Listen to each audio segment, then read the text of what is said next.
السلام عليكم ورحمة الله وبركاته. اليوم إن شاء الله بنتكلم عن هذا المسن، وهو من شركة ورك شارب من الفئة الكهربائية. هذا المسن مخصص لسكاكين المطبخ، وطبعا أخذته من وكيله بالسعودية اللي هو محل العقالات. إن شاء الله بحط لكم بالوصف حسابهم بالإنستغرام وموقعهم الإلكتروني، وهم إن شاء الله راح تحصلون كود الخصم الخاص فيني موجود تحت بالوصف بإذن الله. ومثل ما تشوفون مسجل على العلبة أنه يعني بإمكانك أنك تسن فيه المقص، وعندك المشرشر أو السكاكين الثانية الخاصة بالمطبخ. وهذه العلبة أمامكم، والموديل اللي وياي اللي هو CBE 2.1. أوريكم المسن ومحتويات العلبة. طبعا اللي يكون بالعلبة عندكم بلاك الكهرباء هذا، وعندكم المسن اللي موجود عندي هذا طبعا يكون لون رمادي وفي منه لون أسود. والمسن بسيط جدا مثل ما تشوفون أمامكم. في عندكم زر التشغيل، وهني عندكم الأقراص اللي خاصة بالسن، وهني التنعيم. طبعا طريقة فك أو تغيير الأقراص الداخلية اللي فيه، لأن في كثير من الأشخاص يعتقد أن الأجهزة هذه تعتبر معقدة. مثل ما تشوفون هذا حاليا أنا فتحت الجهاز بالكامل أمامكم. طبعا هني عندكم مغناطيسين عشان تمسك البرادة إذا سنيت في هذا المسن. مثل ما تشوفون هذه الديسكات اللي أمامكم، وبإمكانك أنك تستخدمها من كلا الجهتين. يعني إذا خلصت هذه الجهة تقدر تقلبها وتستخدم مرة ثانية. وإن شاء الله أن عمر هذه الديسكات اللي أمامكم أو الأقراص السن الخاصة بهذا المسن عمرهم طويل إن شاء الله. وهم راح تحصلون قطع غيار لهم عند محل العقالات إن شاء الله، لأنهم الوكيل. طبعا هذا بما يخص السن. عندكم أما هذه القطعة اللي أنا شلتها موجود هني مثل ما تشوفون بالداخل، القطعة البيضة هذه عجلة من السيراميك تمشي عليها السكين بعد ما تنتهي من السن. طبعا إذا شلت هذه القطعة بإمكانك أنك تشوف هذه الزاوية هذه، تحط المقص بالمكان هذا وتسن في المقصات. طبعا إذا كنت تحتاج تسن المقص فيه، راح أوريكم طريقة يعني عمل هذا المسن بشكل سريع ومبسط مثل ما قد ذكرت لكم. ويا عندكم البلاك الكهرباء، وراح نجرب إن شاء الله على هذه السكين. بسم الله. تدري شلون؟ خلني أركب أول شيء ركبه بالكهرباء، وإن شاء الله نرجع للسكين. وهذه السكين اللي إن شاء الله راح نستخدمها على هذا المسن، طبعا بدون حد نهائيا. هذه الورقة وياي. بسم الله. يعني حتى لو أحاول بخفيف أو سريع ما راح تقص وياي نهائيا.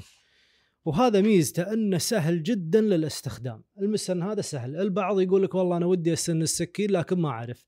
هذا ما يحتاج. هذا عندك بس المجرى هني بالشكل هذا، عندك هني مجرى وهني مجرى بس. اللهم أنك تمشي السكين بهذا الشكل، تسحبها من هذا المكان وهذا المكان تقريبا. عاد أنا راح الحين أمشيها تقريبا 12 مرة، 3 لكن تقيم هذا الأمر باستخدامك. إذا سنيته وشفت أنها تحتاج سن زيادة، هم عيد عليها يعني الكرة مرة ومرتين إلى أن تحصل على السن المطلوب.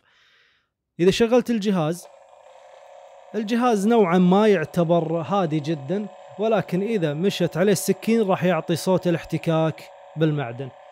نبدأ. بسم الله. راح أمشي مثل ما قلت لكم 3 إلى أن أصل 12 مرة. بسم الله.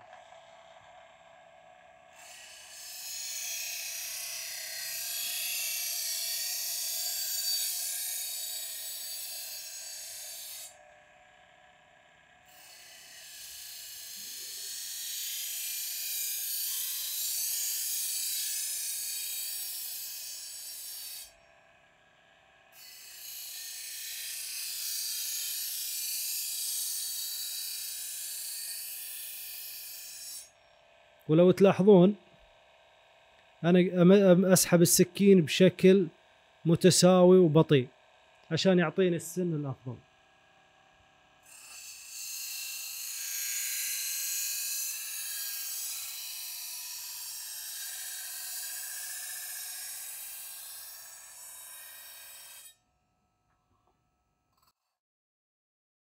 طبعا إذا ضغطت عليه بزيادة راح يفصل وياك، لكن رد شغله عادي.